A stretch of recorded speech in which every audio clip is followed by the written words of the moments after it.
जय श्री राधे।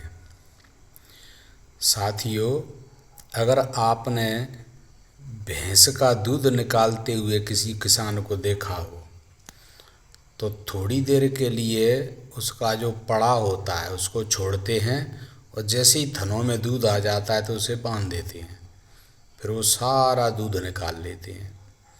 अब ये मैं इसलिए समझा रहा हूँ कि इस समय आप जहाँ देखो वहाँ सोशल मीडिया पे, राजनीतिक गलियारों में, कहीं भी चर्चा में क्या चलेगी, एक चर्चा चलेगी। जैसे कि कभी मंदिरों का विषय आ गया या किसी भी धार्मिक कार्यक्रम का विषय अगर चल गया तो बस ब्राह्मणों को कोसने लग जाएंगे। ब्राह्मण ये, ब्राह्मण वो, ब्राह्मण करवा रहे हैं। चाहे तीर्थ स्थल हो, शादी विवाह हो, कोई मर जाए तो तेरही हो। तो हम एक एक करके, यदि ये सब्जेक्ट इतना बड़ा है, इतना विस्तृत हो जाएगा कि एक में सब हम नहीं समझा सकते। आज हम केवल मंदिर वाले प्रकरण पे समझाते हैं और वैसे भी मंदिर से ही शुरुआत करना चाहिए और समझाना इसलिए चाहिए कि कहीं क्या पता लोग जाने अनजाने में गलती कर रहे हों।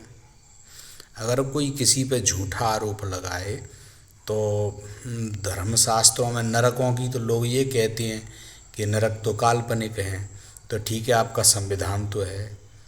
तो मैंने सुना है कि धारा 211 धारा लगती है अगर कोई किसी पे झूठा आरोप लगाए तो भैया जाने अनजाने में अगर किसी पे पक्का प्रमाण है तो बात और है, वरना किसी पे भी कुछ भी गलत आरोप नहीं लगाना चाहिए।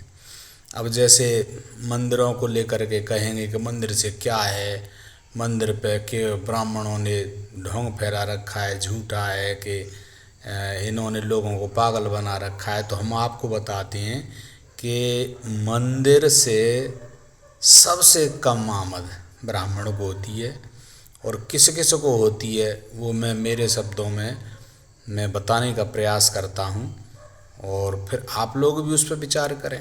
पहली बात तो मंदिरों की डिग्री देखिए आप, और जो बड़े मंदिर हैं जैसे तिरुपति वाला है या और भी बड़े बड़े तीर्थ स्थल हैं तो उनकी तो सीधी कमाई सरकार ही ले लेती है। हाँ, अब जैसे कुछ मंदिर ऐसे हैं जो समितियां बनाती हैं जिनको बड़ी अच्छी रूपरेखा बना लेते हैं, वहाँ आमद अच्छी है तो वहाँ साथियों सीसीटीवी कैमरे लगे रहते हैं और बेचारे पुजारियों के हाथ कुछ नहीं आता है। हाँ, वो तो वही पड़ा वाला हाल है।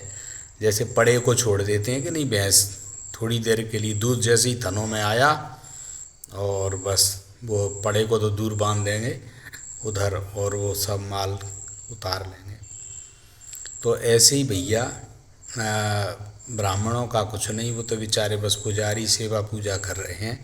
बाकी सीसीटीवी कैमरे लगे हैं मंदिर पे, दान पेटी है और गिद्ध दृष्टि है उन लोगों की जो कि, और सही है भाई, वो खर्चा भी तो कर रहे हैं, धर्म का प्रचार कर रहे हैं।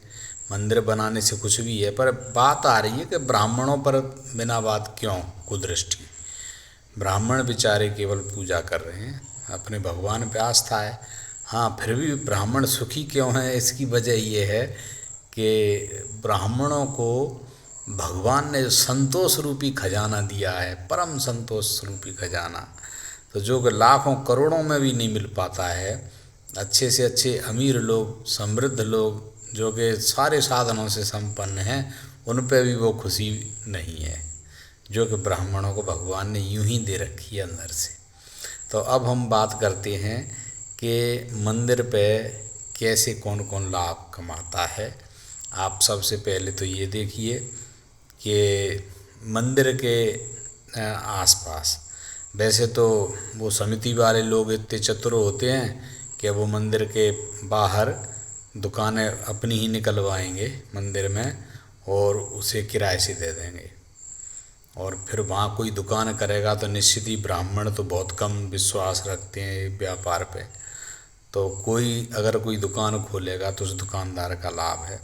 अब दुकानदार पे यदि मान लीजिए कोई केवल दीपक अगर लेता है तो दीपक में देखो रुई भी लगती है, घी भी लगता है और घी की जगह तेल अगर वो डाले तो तेल लगता है। और अब देखो दीपक है मिट्टी का, कुम्हार के लिए काम मिला। रुई तो किसान के लिए काम मिला। क्योंकि भाई आप एक दिए की बात नहीं है, नहीं, आपके हजारों लाखों मंदिर हैं, और कितने दिए जलाएं, कितने एक ही मंदिर पे मान लो 100 200 500 1000 कितने लोग आएंगे, तो कितने दिए बिछेंगे। तो आप देखिए दिए पे देख लीजिए कि कुम्हार को काम मिला, किसान को काम मिला। और यदि वो तेल लेता है तो सरसों उगाएगा किसान, तो उसकी भी तो भाई अगर खपत ज़्यादा नहीं होगी तो उत्पादन ज़्यादा करके करेगा क्या, कुछ बचेगा ही नहीं ना। और अगर मान लो असली घी है, घी अगर असली वो दीपक में लगाता है तो भैया कितना बड़ा लाभ है कि या तो गैया भैंस जो भी पालता है तो उसका जो निकलता है घी, और अगर वो नकली बनाता है, जो कंपनियां नकली बना रही हैं घी, तो उस कंपनी को लाभ होता है। उस कंपनी में असंख्य वर्कर काम करते हैं, कितनों को लाभ मिलता है। तो ये तो केवल दिए वाली बात हुई। अब वो अगरबत्ती या धूप बत्ती लेता है तो वो बड़ी कंपनी, हमारे यहाँ तक गवर्नमेंट को भी राजस्व मिलेगा ना, उस पर टैक्स लगेगा तमाम। अगरबत्ती जो बनाने वाली कंपनी है या धूप बत्ती बनाने वाली कंपनी है, अब जैसे उसमें अन्य असंख्य सामग्रियाँ आती हैं, तो लाभ किसको हो रहा है? अभी ब्राह्मण को नहीं हो रहा है भैया। ब्राह्मण की मत सोच लेना कभी ब्राह्मण को कोई लाभ हुआ है, जरा सा भी नहीं। कितनी चीज़ें, अगर वो अच्छे से पूजा का अगर कपड़ा चढ़ाता है वो मंदिर पे, तो दर्जी को भी काम मिला, कपड़ा बनाने वाली कंपनी को काम मिला। जिस जंगल की जो वन्य संपदाओं से जिससे वस्त्र बनता है, उस उद्योग को बढ़ावा मिलेगा मिलेगा। अच्छा, अगर वो कहीं अब हवन करवाता है मान लीजिए, तो हवन के लिए वो तो दक्षिणा तो आखिरी में पंडित जी को तो कहो तो वो ऐसे ही कह देते पंडित जी अब अगली बात देखना, अब आप क्या है, दक्षिणा ही मिलेगी ना आखिरी में उनको, तो और कुछ नहीं मिलना है तब तक। अब वो अन्य असंख्य सामग्रियाँ हैं, तो आप एक एक करके आप खुद ही अंदाज़ा लगा लीजिएगा कि किस किस तरह से कहाँ कहाँ से किन किन चीज़ों का उत्पादन होता है। और वो सब अगर बर्तन भी चढ़ाएगा तो आपके जो ठठेरा या जैसे बड़ी बड़ी कंपनी आजकल निर्माण कर रही हैं तो उनको काम मिलेगा। अब देखिए अगर कहीं प्रसाद चढ़ाता है कोई, तो हलवाई को काम मिलेगा। अगर अच्छा मावा का या कोई भी पेड़े चढ़ाता है या साधारण चना चिरौंजी कुछ भी चढ़ाता है, तो देखो आपके वर्करों को, जो कंपनियां जो बनाती हैं सामग्री, तो वहाँ काम करने वाले वर्करों को भी काम मिलेगा, उस कंपनी के मालिक को भी पैसा मिलेगा। तो बहुत बड़ा रोजगार का फ़ायदा होता है मंदिर से। अब ये हम एक छोटे मोटे मंदिरों की बात या बड़े मंदिरों की बात, आप सभी पे अलग अलग चर्चा कर सकते हैं अपने अपने हिसाब से। अब ज़्यादा तो हम क्या समझाएं, आप स्वयं ही समझदार हैं, किसको काम नहीं मिलता है। एक मंदिर की वजह से उसमें आने वाली असंख्य सामग्रियां होती हैं, तो वो कहीं न कहीं हमारे वर्ग के हर व्यक्ति से जुड़ जाती है। सबको लाभ मिला मंदिर से। अगर मंदिर कहीं दूर है गांव से या नगर से, तो वहाँ के लिए जो आपके ट्रांसपोर्ट, जो टैक्सी वगैरह लाने ले जाने वाले, उनको भी फ़ायदा रहता है।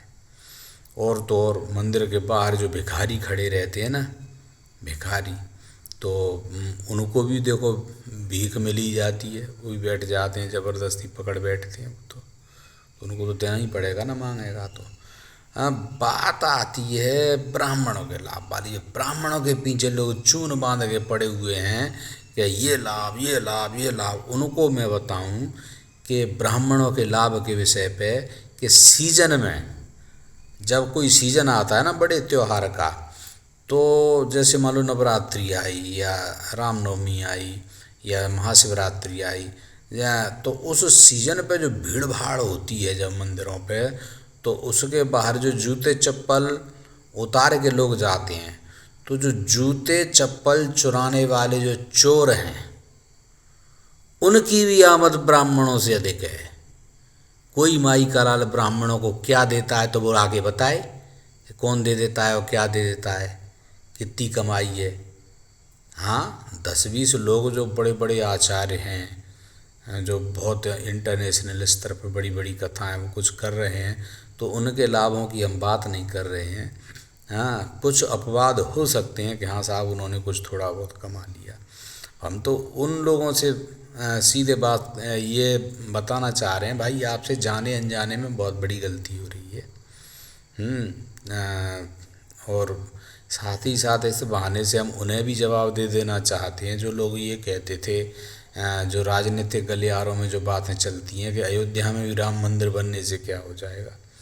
तो आप ये तो एक हम छोटे से छोटे मध्यम बड़े जितने भी मंदिर हैं उन सभी पे ये गणित आप लगा के देख लेना कि भैया मंदिर से धर्म से कितना बड़ा लाभ है। अब जिन लोगों को ये चुभते हैं उन्हें ये नहीं पता है कि भैया हमारी खुद भारत सरकार को भी अगर आप विचार करके देख लेना, वो जो सीधे बड़ा ज़्यादा चढ़ावा जो आता है, ज़्यादा चढ़ावा आता है तो वो लेती है गवर्नमेंट, वो तो छोड़ो, उसकी अलावा अप्रत्यक्ष रूप से भी तो कितने लाभ होते हैं लोगों का, तीर्थों में आना जाना, तो ट्रैफिक का भी फायदा होता है। ट्रेन से आते जाते हैं लोग टिकट खरीदते हैं, वो सारा गवर्नमेंट को लाभ होता है। तीर्थों पे अतिरिक्त लाभ, भारी लाभ, सब तरह से लाभ होता है, लाभ ही लाभ है। बहुत बड़ी इकोनॉमी हमारा फ़ायदा होता है हमारे देश में। अच्छा, अब कुछ लोग ये कहते हैं तो व्यर्थ में क्यों आ जा रहे हैं। भैया व्यर्थ नहीं है, तुम्हें अगर भगवान की अनुभूति नहीं हुई है तो ये गलती तुम्हारी है। ये करोड़ों लोगों में ऐसा नहीं है कि धर्म व्यक्तिगत विषय है। जिन लोगों को हुआ है, भगवान का साक्षात्कार हुआ है या किसी न किसी रूप में परमात्मा की अनुभूति हुई है, तभी लोग आते जाते हैं। नकली चीज़ ज़्यादा नहीं चलती है, असली चीज़ सदा चलती है। यदि ईश्वर का अंश अगर नहीं होता, ईश्वर का अस्तित्व इस दुनिया में नहीं होता, तो झूठ ज़्यादा नहीं चलता है। व्यर्थ की अफवाहें तो आईं और गईं, चली जाती हैं। सच्चाई है, सच्चाई है। इसलिए सनातन धर्म में असंख्य लोगों को, अब मान लीजिए कोई भी अगर कहता है तो लोग जो कुतर्क करने वाले तो ये कहते हैं भैया सबूत बताओ, प्रमाण बताओ। अब भाई इन चीज़ों के प्रमाण होती हैं क्या? जो बात व्यक्तिगत है, किसी का क्या कहेंगे आपको, खुशी है, सुख है, दुख है अंदर, तो उसे आदमी आपको कैसे बताए? वह तो आपको भी तभी समझ में आएगा जब आपको उस बात की अनुभूति हो। इसलिए जब परमात्मा आपको दिखेगा या परमात्मा अपनी उपस्थिति दर्ज करा देगा, यानी आपको किसी तरह से समझा देगा, तभी आपको पता चलेगा, ऐसे नहीं चलेगा। इसलिए भाइयों, हम उन लोगों से कहना चाहते हैं जो बेचारे वास्तव में उनके मन में कोई खोट नहीं है, केवल जो दूसरे बहकाते हैं उस बहकावे में आके लोग कह बैठते हैं।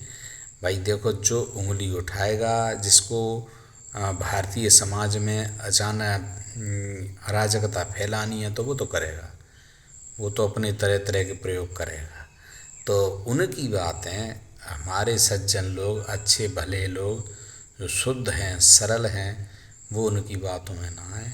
भैया हमने तो आपको बता दिया कि ब्राह्मणों पे, विचारों पे बिना बात इतनी ये शंका मत करी कि बड़े माला माल हो गए। अरे भाई, उनके और तरीक़ों से भगवान उनका काम चला रहा है, तो उनकी वो जान है। और हम ये बता ही चुके हैं, उनका परम धन, सबसे बड़ा संतोष धन है, और है जिसकी भगवान जिसको पालेगा। लिखा है कि सीम की चाप सकै को उतासु, बड़ रखवार रमापति जासु। जिसकी सीमा में मतलब जिनका रखवाला रमापति यानी भगवान विष्णु जिसकी रखवाली करने वाले हैं, तो उनका कोई क्या बिगाड़ सकता है। हाँ, और आप लगाने वाले लगाते रहो, क्या कर लेंगे देख लेना। खाओ, कमा रहे हैं तो कमा रहे हैं, भगवान खिला रहा है तो खिला रहा है। वो तो इतने श्रद्धालु हैं जो भगवान के भक्त, अकेले ब्राह्मणों की बात नहीं है, जो भी भगवान के भक्त हैं, जो भगवान के भरोसे हैं। अब आप बताइए, मैं जो मंदिर के द्वार पर जो भिखारी भी बैठ जाता है या कोई काम करने वाला भी बैठे, वो भी तो भगवान के ही भरोसे ही तो है। या हर व्यक्ति, ऐसे कितने ही काम वाले हैं जो कि घर से सुबह निकलते हैं तो ईश्वर के ही भरोसे, अगर उनको कोई ग्राहक नहीं आया तो कौन खिलाएगा भैया, हैं। तो परमात्मा उसको सबको ख्याल है। आप बताइए कितने करोड़ों लोगों के लिए वो प्रबंध करता है। हाँ, जब दांत नहीं तब दूध दियो, अब दांत दे तो अन्नहु दइए, जान को देत अजान को देत जहान को देत, वो तोहू को और मोहू को हु दई है। इसलिए साथियों, ये परम ब्रह्म परमात्मा कैसे चलाता है, हम बिना बात बिना किसी प्रमाण के कौन क्या कर रहा है, सब लोग अपने अपने कर्म करो, सुखी रहो। फिर मैं अन्य विषयों पर, जो जैसे तेरही पर ब्राह्मणों को कोसते हैं, और भी विवाहों में शादियों में कितनी जगहों पे, तो मैं एक एक करके धीरे धीरे करके व्याख्या करूँगा। आप सभी बंधु हमसे जुड़े रहें, तो मैं धर्म की ऐसी ही कितनी बातों पे, जहाँ पे लोग बिना बात गलती कर बैठते हैं, वो गलती न करें, हम समझाएंगे, प्रयास करेंगे। अगले किसी और विषय पे फिर मैं बताऊंगा। जय श्री राधे।